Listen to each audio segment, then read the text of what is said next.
दोस्तों ये है गुजरात की शान सूरत, जिसे डायमंड सिटी, सिल्क सिटी एवं ब्रिज सिटी के नाम से भी जाना जाता है। ये भारत के गुजरात राज्य में स्थित एक बड़ा ही प्रमुख नगर है, जो किसी जमाने में सूर्यपुर के नाम से जाना जाता था। वहीं वर्तमान समय में ये गुजरात की आर्थिक राजधानी भी कहलाता है। ये पूरा शहर तकरीबन 461 किलोमीटर के विशाल क्षेत्र पर अपनी बाहें फैलाए हुए है, जो इसे क्षेत्रफल के लिहाज से भारत का 8वां और आबादी के लिहाज से भारत का 9वां सबसे बड़ा शहर बनाता है। वहीं यदि हम शहरी विकास मंत्रालय की माने तो सूरत भारत का तीसरा सबसे साफ सुथरा शहर भी है, जो यहाँ बहने वाली ताप्ती नदी के किनारे बसा है। सूरत अपने कपड़े और हीरो के कारोबार के लिए विश्व विख्यात है, इसलिए इस शहर को सिल्क सिटी और डायमंड सिटी कहा जाता है। एक अनुमान के अनुसार दुनिया के लगभग 90% हीरो का कटिंग और पॉलिशिंग यहीं पर होती है। साल 2011 की जनगणना के अनुसार सूरत की आबादी लगभग 40 लाख के करीब है, जो इसे गुजरात राज्य का दूसरा सबसे बड़ा आबादी वाला शहर बनाता है। वहीं सूरत को कम लड़कियों वाला शहर भी कहा जाता है, जिसका मेन कारण है यहाँ की सेक्स रेशियो। सूरत के सेक्स रेशियो में प्रति 1000 पुरुषों पर सिर्फ 765 औरतें पाई जाती हैं, जो कि काफी चिंताजनक है। हालांकि यहाँ की कुल आबादी में से लगभग 89% लोग पढ़े लिखे हैं, जो राष्ट्रीय साक्षरता दर में बहुत ही अच्छा है।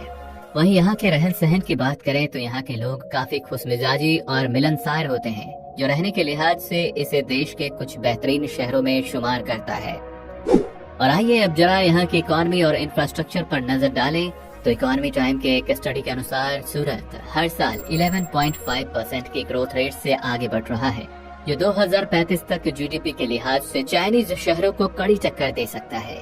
इस शहर में कई ऐसे मेगा प्रोजेक्ट्स पर भी काम काफी तेजी से चल रहा है, जो आने वाले समय में सूरत शहर को पूरी तरह से बदल कर रख देंगी।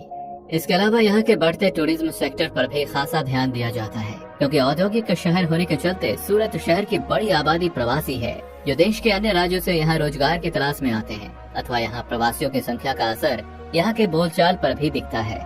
सूरत शहर में सबसे ज्यादा गुजराती, हिंदी, मराठी और उर्दू भाषा बोली जाती है। सूरत का इतिहास, जी हाँ, ऐसा कहा जाता है कि करीब 1516 ईस्वी में एक हिंदू ब्राह्मण गोपी ने इस शहर को बसाया था। उस वक्त तक इस शहर को सूर्यपुर के नाम से जाना जाता था, जिस पर आगे चलकर प्रतिहार साम्राज्य, मुगल साम्राज्य तथा अंग्रेजों ने राज किया।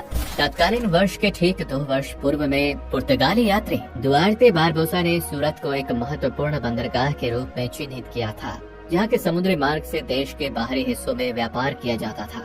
वहीं वर्तमान काल में आवागमन की दृष्टि से देखें तो ये शहर ट्रांसपोर्टेशन के चारों पहलुओं से जुड़ा हुआ है, जिसमें सड़क, हवाई, सीपोर्ट और रेल कनेक्टिविटी शामिल है। यहाँ के प्रमुख रेलवे स्टेशन का नाम सूरत है, जिसमें कुल 4 बड़े प्लेटफॉर्म मौजूद हैं, अथवा ये railway station western railway zone के अंदर आता है, जो अहमदाबाद, वडोदरा, मुंबई मेल लाइन पर स्थित है। यहाँ से रोजाना हजारों ट्रेनें गुजरती हैं। यहाँ का हजीरा पोर्ट सूरत को दुनिया के कई कोनों से जोड़ता है, जो एक मल्टी कार्गो पोर्ट है, अथवा सूरत का अपना एक एयरपोर्ट भी है, जो सूरत इंटरनेशनल एयरपोर्ट के नाम से जाना जाता है। ये हवाई अड्डा यहाँ के सिटी सेंटर से तकरीबन 12 किलोमीटर के शॉर्ट डिस्टेंस पे मौजूद है। और आइए अब आखिर में इस सूरत की लजीज खान पान और यहाँ के कुछ प्रसिद्ध स्थलों के बारे में जान लेते हैं। तो यदि खाने पीने के बहुत बड़े शौकीन हैं, तो सूरत शहर आपके लिए जन्नत समान है। यहाँ पर आप गुजरात के रंगीन संस्कृति का आनंद उठाते हुए यहाँ के कुछ मुंह में पानी ला देने वाले व्यंजनों का लुत्फ उठा सकते हैं। सूरत के स्ट्रीट फूड में सबसे ज्यादा लोग दही थेपला, वड़ा पाव, खमन ढोकला, स्वीट खांडवी और यहाँ के प्रमुख हांडवों को खाना पसंद करते हैं। तथा घूमने फिरने के लिहाज से आप यहाँ डच गार्डन, स्वामी नारायण मंदिर, सरदार पटेल म्यूजियम, सूरत फोर्ट, हजीरा विलेज, डुमास बीच और यहाँ के दांडी बीच जैसी जगहों पर घूम सकते हैं।